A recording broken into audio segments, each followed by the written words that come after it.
අයියෝ කොම්පියුටරේ කැඩුනද මන්ද. අද නම් ඉවරයි.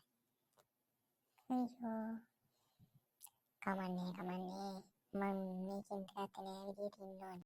මේ ළමයි මේ කොම්පියුටර් කාමරේ මොනවා කරනවද දන්නේ. මිස් නම් උගන්නන්න නැති. ගිහින් බලන්න ඕනේ. පුතේ මොකද නිකන් අඬනවා වගේ ඉන්නේ. ඇඬිලා වගේ ඉන්නේ. පීත ගැහුණා හරි. අනේ නේ ලොකුස මොකුත් නෑ. මුකුත් නෑ වෙන්න බෑ. තමස කොම්පියුටරේ කැඩුවද? නෑ සර් නෑ.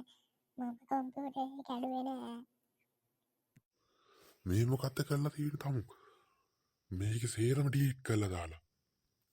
ඉතපිය අතට මම හොඳ පාඩමක් උගන්වන්න. මුන්ට කියනවා මේවා පාවිච්චි කරනකොට ගුරුවරුන් අහලා කරන්න කියලා. අනේ සර් ගහන්න නම් එපා සර්. අයියෝ සර්.